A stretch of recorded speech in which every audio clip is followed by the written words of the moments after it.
Hello friends, মাই simple cooking চ্যানেলে তোমাদের সকলকে স্বাগত। আজ আমি তোমাদের জন্য নিয়ে এসেছি সয়াবিন আলু দিয়ে ডিমের ঝোল। দেখো, তার জন্য নিয়েছি হাফ টেবিল স্পুন গোটা ধনে, হাফ টেবিল স্পুন গোটা জিরে, দুটো লবঙ্গ, একটা এলাচ, সামান্য একটু দারচিনি। এদিকে নিয়েছি 6 পিস রসুন, আদা, দুটো কাঁচা লঙ্কা, হাফ পেঁয়াজ আর 1/4 ভাগ টমেটো। এবার সামান্য একটু জল দিয়ে এটাকে আমি পেস্ট করে নেব। দেখো, সমস্ত মশলা আমার ভালোভাবে পেস্ট করা হয়ে গেছে। আর এদিকে আমি আলু আর ডিমটাকে সেদ্ধ করে রেখেছিলাম, আর ঘরের তাপমাত্রায় যে জলটা ছিল সেই জলটাতে আমি সয়াবিনটাকে আগে থেকেই ভিজিয়ে রেখেছিলাম। এবার গ্যাসের ফ্লেম অন করে আমি কড়াই গরম করে তার মধ্যে দিয়ে দিলাম রিফাইন্ড অয়েল। তেল যখন গরম হতে শুরু হয়েছে তখন সামান্য লবণ আর হলুদ দিয়ে সেদ্ধ করে রাখা ডিম আর আলুটাকে আমি ভেজে নিচ্ছি। সয়াবিনের মধ্যে যে জলটা ছিল সেই জলটাকে আমি চিপে রেখে দিয়েছি সয়াবিনগুলো। ডিম আর আলুটাকে আমি হালকা করে ভেজে তুলে নিচ্ছি।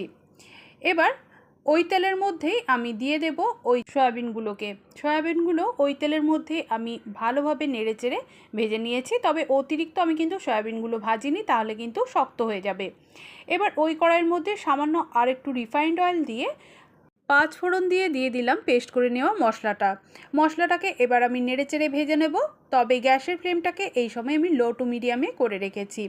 আমি এখানে 5 ফোড়ন ব্যবহার করেছি, তোমরা চাইলে গোটা জিরেও ফোড়ন দিতে পারো।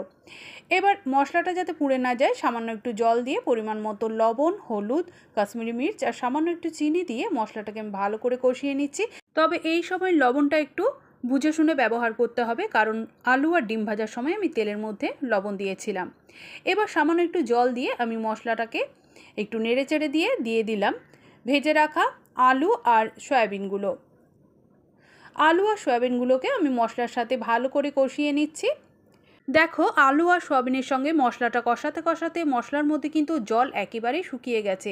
তাই আমি সামান্য একটু জল দিয়ে আবারও আলু আর সয়াবিনটাকে একটু নেড়েচেড়ে দিলাম।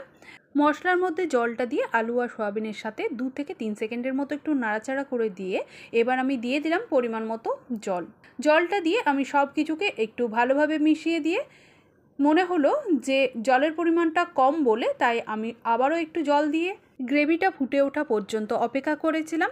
গ্রেভিটা যখন ফুটে গেছে তখন আমি ভেজে রাখা ডিমগুলো দিয়ে ঢাকা চাপা দিয়ে এটাকে আমি 10 মিনিটের মতো রেখে দিয়েছিলাম। আর এই সময় গ্যাসের ফ্লেমটাকে লো টু মিডিয়ামে করে রেখেছিলাম। 10 মিনিট পর আমি চলে এসেছি। দেখো, এখন সয়াবিন আর আলু দিয়ে ডিমের ঝোল সম্পূর্ণভাবে রেডি হয়ে গেল। এখন আমি গ্যাসের ফ্লেম বন্ধ করে দিলাম। আর আমি গ্রেভিটাকে খুব পাতলা বা খুব ঘন রাখিনি, মিডিয়াম রেখেছি। তাহলে ভাত রুটি 2 রকমের সাথেই খাওয়া যাবে। বন্ধুরা, তোমরা সবাই সুস্থ থেকো, ভালো থেকো আর লাইক করে যেও।